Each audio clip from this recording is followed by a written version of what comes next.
Today's episode may not be suitable for children under 12. Parental discretion is advised.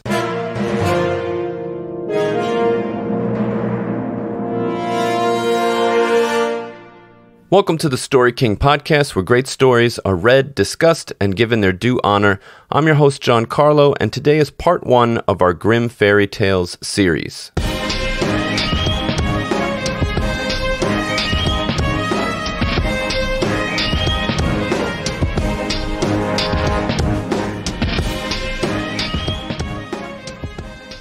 The Grimm's fairy tales are some of the most famous stories in the world. They were first published in Germany in 1812. They were written by two brothers, Jakob and Wilhelm Grimm, and the original title for the work was Children's and Household Tales.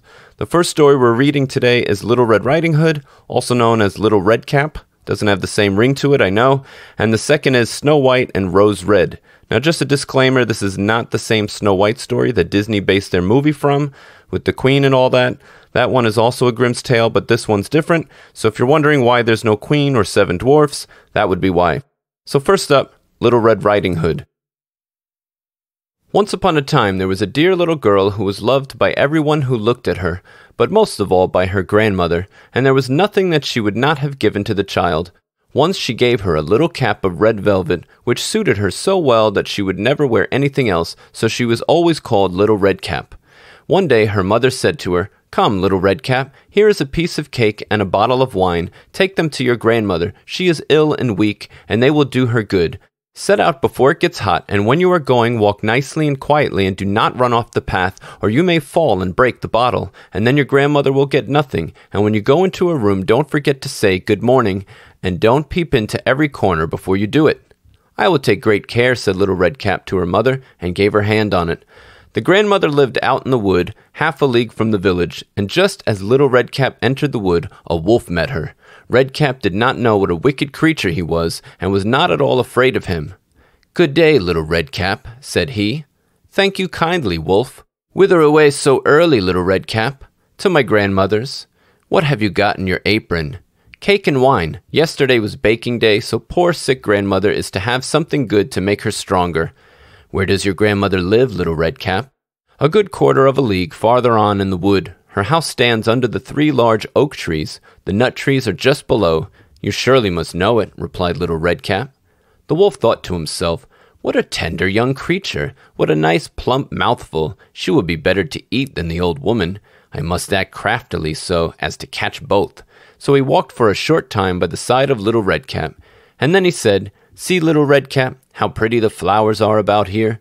Why do you not look round? I believe, too, that you do not hear how sweetly the little birds are singing. You walk gravely along as if you were going to school, while everything else out here in the wood is merry." Little Red Cap raised her eyes, and when she saw the sunbeams dancing here and there through the trees, and pretty flowers growing everywhere, she thought, "Suppose I take grandmother a fresh nosegay. That would please her, too. It is so early in the day that I shall still get there in good time."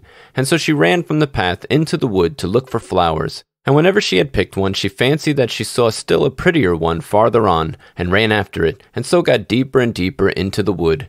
Meanwhile, the wolf ran straight to the grandmother's house, and knocked at the door. "Who is there?" "Little Red Cap," replied the wolf. "She is bringing cake and wine. Open the door." "Lift the latch," called out the grandmother. "I am too weak and cannot get up." The wolf lifted the latch, the door sprang open, and without saying a word he went straight to the grandmother's bed and devoured her.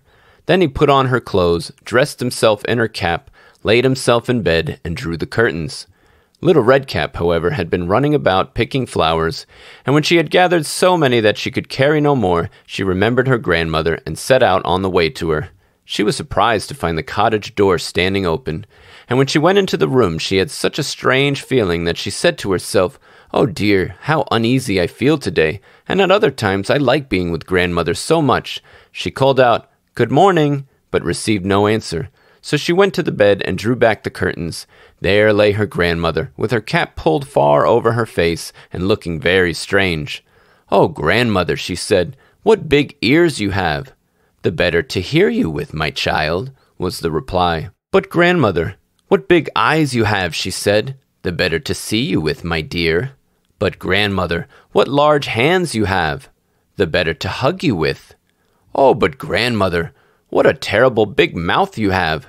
The better to eat you with." And scarcely had the wolf said this, than with one bound he was out of bed and swallowed up Redcap. When the wolf had appeased his appetite, he lay down again in the bed, fell asleep, and began to snore very loud. The huntsman was just passing the house, and thought to himself, "How the old woman is snoring! I must just see if she wants anything." So he went into the room, and when he came to the bed, he saw that the wolf was lying in it. "Do I find you here, you old sinner?" said he. "I have long sought you." Then just as he was going to fire at him, it occurred to him that the wolf might have devoured the grandmother, and that she might still be saved. So he did not fire, but took a pair of scissors, and began to cut open the stomach of the sleeping wolf.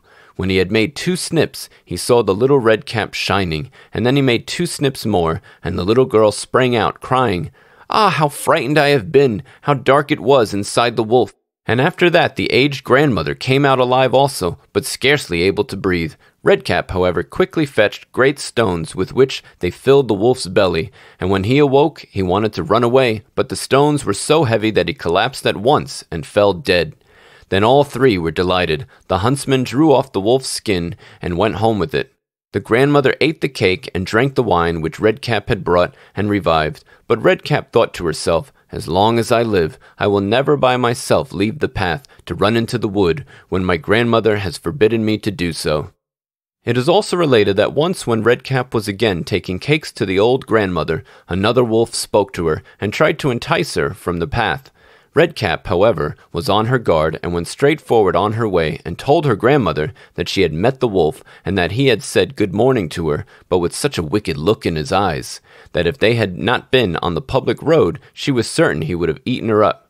"Well," said the grandmother, "we will shut the door, that he may not come in." Soon afterwards the wolf knocked, and cried, "Open the door, grandmother, I am little Redcap, and am bringing you some cakes." But they did not speak or open the door. So the greybeard stole 2 or 3 round the house, and at last jumped on the roof, intending to wait until Redcap went home in the evening, and then to steal after her and devour her in the darkness. But the grandmother saw what was in his thoughts. In front of the house was a great stone trough, so she said to the child, "Take the pail, Redcap. I made some sausages yesterday, so carry the water in which I boiled them to the trough." Redcap carried until the great trough was quite full. Then the smell of the sausages reached the wolf, and he sniffed and peeped down, and at last stretched out his neck so far that he could no longer keep his footing, and began to slip, and slipped down from the roof straight into the great trough, and was drowned. But Redcap went joyously home, and no one ever did anything to harm her again. So that was Little Red Riding Hood, and now we'll read Snow White and Rose Red. There once was a poor widow who lived in a lonely cottage. In front of the cottage was a garden wherein stood 2 rose trees, one of which bore white and the other red roses. She had 2 children who were like the 2 rose trees, and one was called Snow White, and the other Rose Red. They were as good and happy and busy and cheerful as ever 2 children in the world were, only Snow White was more quiet and gentle than Rose Red. Rose Red liked better to run about in the meadows and fields, seeking flowers and catching butterflies, but Snow White sat at home with her mother and helped her with her housework or read to her when there was nothing to do. The 2 children were so fond of one another that they always held each other by the hand when they went out together, and when Snow White said, "We will not leave each other," Rose Red answered, "Never so long as we live," and their mother would add, "What one has she must share with the other." They often ran about the forest alone and gathered red berries, and no beast did them any harm, but came close to them trustfully. The little hare would eat a cabbage leaf out of their hands, the roe grazed by their side, the stag leapt merrily by them, and the birds sat still upon the boughs, and sang whatever they knew. No mishap overtook them. If they had stayed too late in the forest, and night came on, they laid themselves down near one another upon the moss, and slept until morning came, and their mother knew this, and did not worry on their account. Once when they had spent the night in the wood, and the dawn had roused them, they saw a beautiful child in a shining white dress sitting near their bed. He got up and looked quite kindly at them, but said nothing, and went into the forest. And when they looked round, they found that they had been sleeping quite close to a precipice, and would certainly have fallen into it in the darkness if they had gone only a few paces further. And their mother told them that it must have been the angel who watches over good children. Snow White and Rose Red kept their mother's little cottage so neat that it was a pleasure to look inside it. In the summer, Rose Red took care of the house, and every morning laid a wreath of flowers by her mother's bed before she awoke, in which was a rose from each tree. In the winter, Snow White lit the fire and hung the kettle on the hob. The kettle was of brass and shone like gold, so brightly was it polished. In the evening, when the snowflakes fell, the mother said, "Go, Snow White, and bolt the door." And then they sat round the hearth, and the mother took her spectacles and read aloud out of a large book, and the two girls listened as they sat and spun, and close by them lay a lamb upon the floor, and behind them upon a perch sat a white dove, with its head hidden beneath its wings. One evening, as they were thus sitting comfortably together, someone knocked at the door as if he wished to be let in. The mother said, "Quick, Rose Red, open the door. It must be a traveler who is seeking shelter." Rose Red went and pushed back the bolt, thinking that it was a poor man, but it was not. It was a bear that stretched his broad black head within the door. Rose Red screamed and sprang back. The lamb bleated, the dove fluttered, and Snow White hid herself behind her mother's bed. But the bear began to speak and said, "Do not be afraid, I will do you no harm. I am half frozen and only want to warm myself a little beside you." "Poor bear," said the mother, "lie down by the fire, only take care that you do not burn your coat." Then she cried, "Snow White, Rose Red, come out. The bear will do you no harm. He means well." So they both came out, and by the lamb and dove came nearer and were not afraid of him. The bear said, "Here, children, knock the snow out of my coat a little." So they brought the broom and swept the bear's hide clean, and he stretched himself by the fire and growled contentedly and comfortably. It was not long before they grew quite at home, and played tricks with their clumsy guest. They tugged his hair with their hands, put their feet upon his back, and rolled him about, or they took a hazel switch and beat him, and when he growled they laughed. But the bear took it all in good part. Only when they were too rough he called out, "Leave me alive, children! Snow White, Rose Red, will you beat your wooer dead?" When it was bedtime, the others went to bed. The mother said to the bear, "You can lie there by the hearth, and then you will be safe from the cold and the bad weather." As soon as day dawned, the two children let him out, and he trotted across the snow into the forest. Henceforth the bear came every evening at the same time, laid himself down by the hearth, and let the children amuse themselves with him as much as they liked, and they got so used to him that the doors were never fastened until their black friend had arrived. When spring had come and all outside was green, the bear said one morning to Snow White, "Now I must go away, and cannot come back for the whole summer." "Where are you going then, dear bear?" asked Snow White. "I must go into the forest and guard my treasures from the wicked dwarfs. In the winter, when the earth is frozen hard, they are obliged to stay below and cannot work their way through. But now, when the sun has thawed and warmed the earth, they break through it and come out to pry and steal, and what once gets into their hands and in their caves does not easily see daylight again." Snow White was quite sorry at his departure, and as she unbolted the door for him, and the bear was hurrying out, he caught against the bolt, and a piece of his hairy coat was torn off, and it seemed to Snow White as if she had seen gold shining through it, but she was not sure about it. The bear ran away quickly, and was soon out of sight behind the trees. A short time afterwards, the mother sent her children into the forest to get firewood. There they found a big tree which lay felled on the ground, and close by the trunk something was jumping backwards and forwards in the grass, but they could not make out what it was. When they came nearer, they saw a dwarf with an old withered face and a snow-white beard a yard long. The end of the beard was caught in a crevice of the tree, and the little fellow was jumping about like a dog tied to a rope, and did not know what to do. He glared at the girls with his fiery red eyes and cried, "Why do you stand there? Can you not come here and help me?"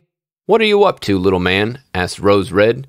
"You stupid prying goose," answered the dwarf. "I was going to split the tree to get a little wood for cooking. The little bit of food that we people get is immediately burnt up with heavy logs. We do not swallow so much as you coarse, greedy folk. I had just driven the wedge safely in, and everything was going as I wished, but the cursed wedge was too smooth and suddenly sprang out, and the tree closed so quickly that I could not pull out my beautiful white beard. So now it is tight, and I cannot get away, and the silly, sleek, milk-faced things laugh. Ugh, how odious you are!"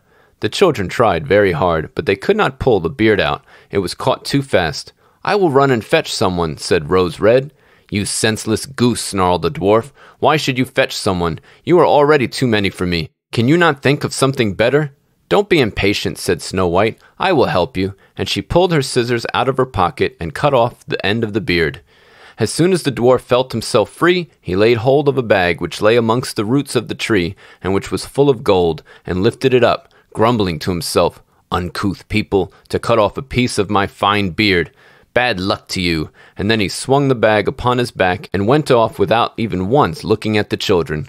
Some time afterwards, Snow White and Rose Red went to catch a dish of fish. As they came near the brook, they saw something like a large grasshopper jumping towards the water, as if it were going to leap in.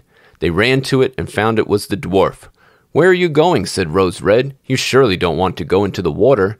"I am not such a fool," cried the dwarf. "Don't you see that the accursed fish wants to pull me in?" The little man had been sitting there fishing, and unluckily the wind had tangled up his beard with the fishing line. A moment later, a big fish made a bite, and the feeble creature had not strength to pull it out. The fish kept the upper hand and pulled the dwarf towards him. He held on to all the reeds and rushes, but it was of little good, for he was forced to follow the movements of the fish, and was in urgent danger of being dragged into the water. The girls came just in time. They held him fast and tried to free his beard from the line, but all in vain. Beard and line were entangled fast together. There was nothing to do but to bring out the scissors and cut the beard, whereby a small part of it was lost. When the dwarf saw that, he screamed out, "Is that civil, you toadstool, to disfigure a man's face? Was it not enough to clip off the end of my beard? Now you have cut off the best part of it. I cannot let myself be seen by my people. I wish you had been made to run the soles off your shoes." Then he took out a sack of pearls which lay in the rushes, and without another word he dragged it away and disappeared behind a stone. It happened that soon afterwards the mother sent the two children to the town to buy needles and thread, and laces and ribbons.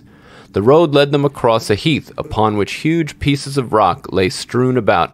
There they noticed a large bird hovering in the air, flying slowly round and round above them. It sank lower and lower, and at last settled near a rock not far away. Immediately they heard a loud, piteous cry. They ran up and saw with horror that the eagle had seized their old acquaintance, the dwarf, and was going to carry him off. The children, full of pity, at once took tight hold of the little man, and pulled against the eagle so long that at last he let his booty go. As soon as the dwarf had recovered from his first fright, he cried with a shrill voice, "Could you not have done it more carefully? You dragged at my brown coat so that it is all torn and full of holes, you clumsy creatures." Then he took up a sack full of precious stones, and slipped away again under the rock into his hole. The girls, who were by this time used to his ingratitude, went on their way and did their business in town. As they crossed the heath again on their way home, they surprised the dwarf, who had emptied out his bag of precious stones in a clean spot, and had not thought that anyone would come there so late. The evening sun shone upon the brilliant stones. They glittered and sparkled with all colors so beautifully that the children stood still and stared at them. "Why do you stand gaping there?" cried the dwarf, and his ashen-gray face became copper-red with rage. He was still cursing when a loud growling was heard, and a black bear came trotting towards them out of the forest. The dwarf sprang up in a fright, but he could not reach his cave, for the bear was already close. Then in the dread of his heart he cried, "Dear Mr. Bear, spare me. I will give you all my treasures. Look, the beautiful jewels lying there. Grant me my life. What do you want with such a slender little fellow as I? You would not feel me between your teeth. Come, take these two wicked girls. They are tender morsels for you, fat as young quails. For mercy's sake, eat them." The bear took no heed of his words, but gave the wicked creature a single blow with his paw, and he did not move again. The girls had run away, but the bear called to them, "Snow White and Rose Red, do not be afraid. Wait, I will come with you." Then they recognized his voice, and waited. When he came up to them suddenly, his bear skin fell off, and he stood there, a handsome man, clothed all in gold. "I am a king's son," he said, "and I was bewitched by that wicked dwarf who had stolen my treasures. I have had to run about the forest as a savage bear until I was freed by his death. Now he has got his well-deserved punishment." Snow White was married to him, and Rose Red to his brother, and they divided between them the great treasure which the dwarf had gathered together in his cave. The old mother lived peacefully and happily with her children for many years. She took the 2 rose trees with her, and they stood before her window, and every year bore the most beautiful roses, white and red. So that completes part 1 of the series. We'll do a couple more episodes of Grimm's Fairy Tales before we move on. I also discovered a book you might want to check out called The Uses of Enchantment, The Meaning and Importance of Fairy Tales by Bruno Bettelheim. He was a child psychologist, and he does a great job breaking down the significance of specific fairy tales. So if you're interested in that, I definitely encourage you to check that out. Also, if you yourself have written a story you'd like me to read on the show, please email it to storykingpodcast@gmail.com. If I like it, I just might read it. Try to keep it between 1,000 to 3,000 words. I do enjoy speculative fiction if you want to win me over, but I won't tell you what to write. A good story is a good story, no matter the genre. Again, that's storykingpodcast@gmail.com. And if you'd like to be a part of what we're doing on The Story King, please consider becoming a patron. You can visit my page at www.patreon.com/The Story King. The link will be in the show notes. If you're not familiar with Patreon, it's a very practical and tangible way to support your favorite content creators so they have the resources they need to continue producing more great content. I have 3 monthly subscription tiers you can choose from on Patreon, a $5, $10, and $20 option. Any of those will give you immediate access to the Story King Podcast exclusive edition. You get an autographed copy of every book I release at the $10 tier. And with the $20 option, you get all of the above, but fellow writers also get to promote their own work on The Story King and will even be interviewed on the show. Please consider becoming a Story King patron and get access to all the exclusive content. You can check out the details of those subscription tiers on my page, patreon.com/The Story King. Please follow us on YouTube, Facebook, and Twitter. The links are in the show notes. Thank you for listening to the Story King Podcast, where great stories are read, discussed, and given their due honor. Please join us next time. Until then.